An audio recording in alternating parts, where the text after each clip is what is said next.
Hello, World of Tank Blitzers. It's Littlefinger doing another full tank review today, this time in the M4A1 Rev. And yes, this is a French premium tank at tier 8 that just came on offer, popped up on my screen, might have as yours.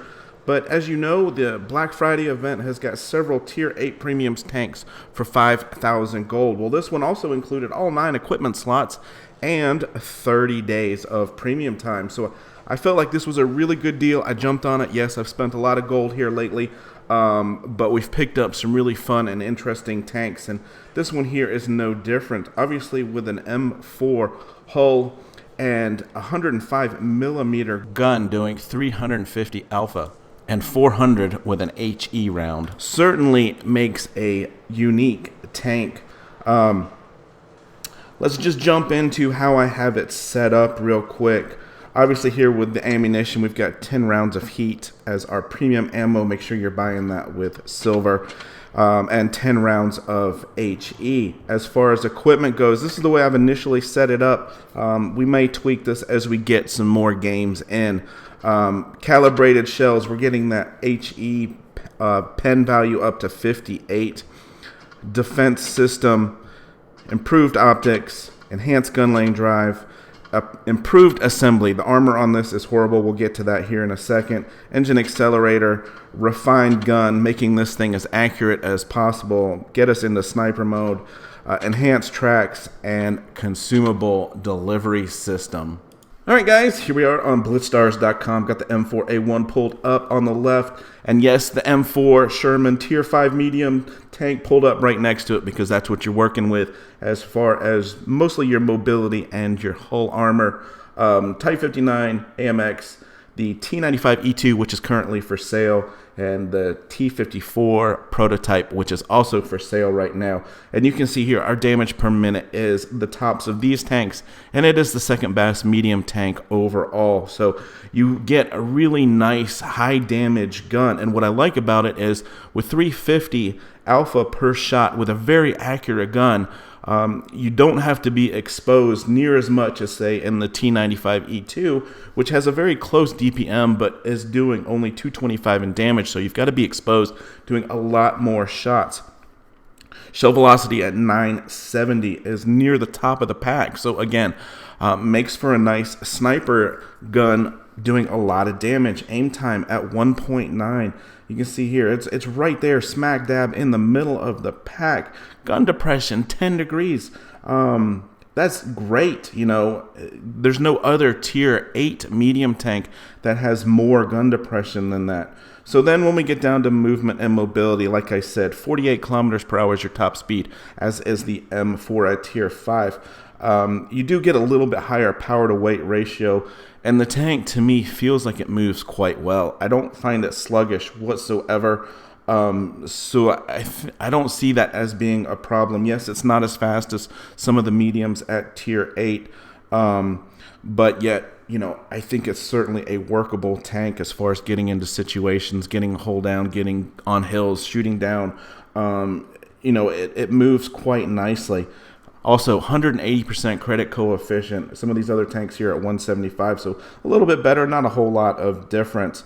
But then again, I do want to point out here, your hull armor and turret armor, 51 and 90. You're not working with a lot here. It's slightly better than the AMX, but not a whole lot. So keep that in mind as we get into some gameplay. All right, guys, bottom tier Dynasty Pearl here as a first game. And, you know, that is always the trick with a tank like this as bottom tier. You're worried about your armor. Yeah, it doesn't matter what tier you're at with this tank. You should be worried about your armor. You will probably see a lot of HE shots once this tank becomes a little bit more popular. But just look at it. Look at this huge 105 millimeter gun. Nice little turret. Counterweight at the back there on an M4 body style. One of the things I did note is that you've got some really nice traverse speed. So, you know, that the tank there swaying a little bit as I'm just trying to get it under control. And obviously here we're coming up to the middle of the map. We're trying to get some early spots. And we love this 10 degrees of gun depression. Also to note, APCR is going to be your premium round, which is really nice. However, that does mean that heat is your premium. And I just don't like heat as much. I feel that you do get a few extra bounces out of heat. Also, you can't shoot through destructible objects with heat. So do keep that in mind. But, you know, there's a chance there that I probably should have switched over to HE, see if I couldn't get full pen on that Leopard. But just look at this as we're climbing this hill, getting that shot over the ridge line onto that T-49. And what I wanted to point out and neglected to do so, look at the top of the mini-map. We've got one heavy. He has taken a stroll all the way through town. You know, at some point you think, hey, look at all these red dots. Let's cut through the middle. Let's get engaged. No, he's just going to continue flanking all around. That's our top tier heavy, our IS-8. Meanwhile, we're getting pushed. So it's getting to be a tricky situation here. And 2 minutes into the game, and IS-8 is still circling around the map. But look at this. No problem there on the side of the IS-8. We do take a big shot there from the Waffentragen, but we're going to give it to him back. And now things are closing in quickly. One more big shot here. There's a full roll of 500 damage. And yeah, now we're just going to try to get one more shot in, but unfortunately we can't pen the front of the IS-8. We're finished off. And oh, here comes our top tier heavy, finally engaging in the game. And you know what? The funny thing is that he actually finished third in damage. Imagine if he'd have started out coming through the middle and helping us here, keeping him pushed back. Anyway, but you saw there, that was a very quick game. Yeah, I didn't manage to survive, but yet 3,000 damage as bottom tier. Just from working that ridgeline. And I thought, you know, if that doesn't exemplify what you can do in this tank in a short amount of time, 88,000 credits there.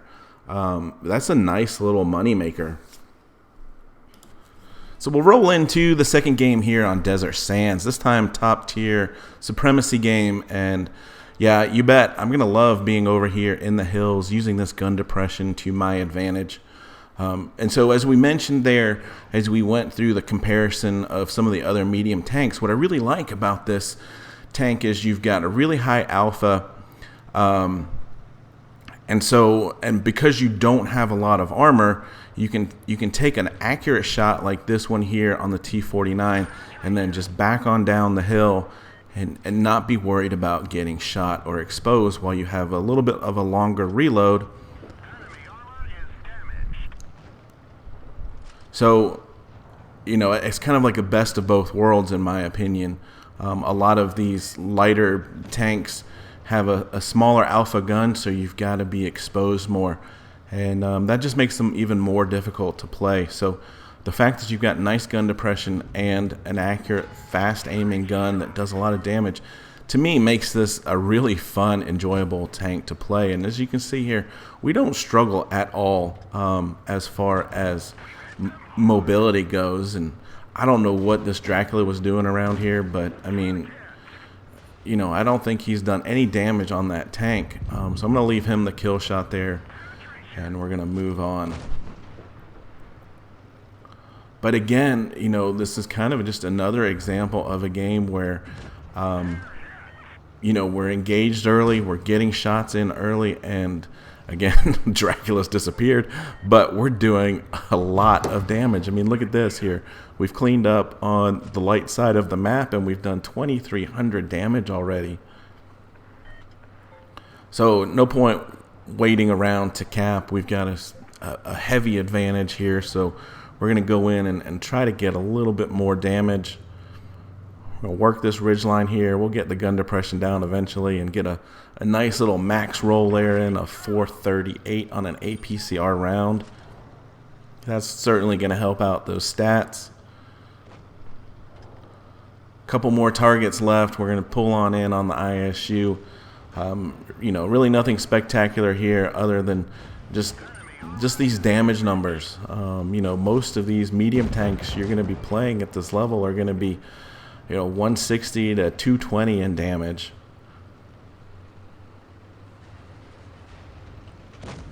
We're going to come in and just get one more shot here on the KV-3 there, and finishing right at 3,500 damage in what was really a very lopsided, all too frequent game here. But again, 101,000 credits. You know, that is really nice. All right, so here is the last game on Falls Creek as top tier supremacy.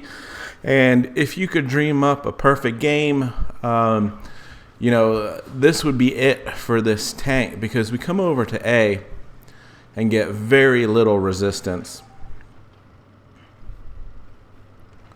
So we're being patient. We don't want to get caught out.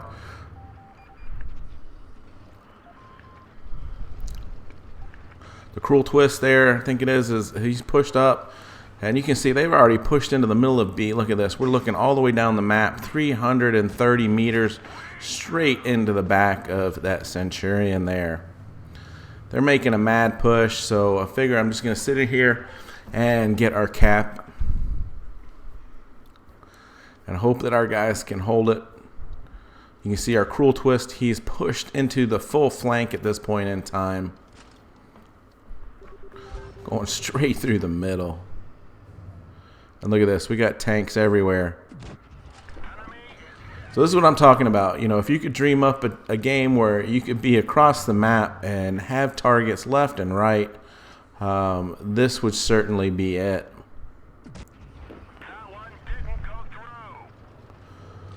So we're missing just a hair there on those shots. So we're going to push in a little bit closer at the risk of getting spotted. Tankenstein coming across and just having a little issue there with lag. And, you know, it's been a bit spotty lately. I don't know if everyone else is experiencing that or not.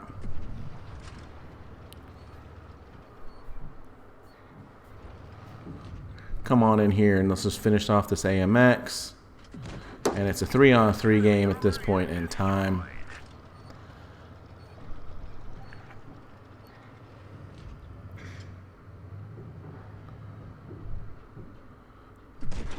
IS-6 from a distance, no problem. We do get spotted, but they are more content on the cap there at C. So shot into the rear there. Now we've got the SU-122-44 from behind. Let's switch over to HE, see what happens. Look at this, 423, nice. So like I said, you know, a game where you're hardly ever even fired upon. 3-on-1 at this point in time. We're up over 2,000 damage.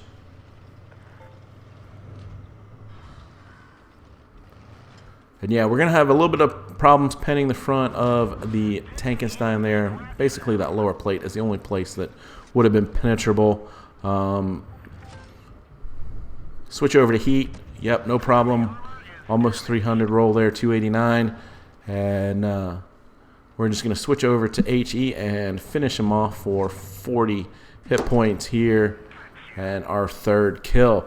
And so, you know, just to summarize, this is a great sniping tank. You're doing a lot of damage. It is okay from a peek-a-boom perspective because you're not having to be out in the open as much. As long as you can keep yourself hidden behind hard cover, you can use that 10 degrees of gun depression. It's got so many things going for it. I don't think the mobility is that bad of an issue for a medium tank. And then when you throw in 30 days of premium time and all 9 garage slots unlocked, this so far to me has been the best deal of Black Friday 2019. So, you know, like I said, some of these tanks might not be unique. You might just want to pass on them. But I'm looking for these unique, slightly different tanks, and I think this one here fits the bill. So, as always, guys, have fun out there. Stay safe, get educated, not fingered. Littlefinger out.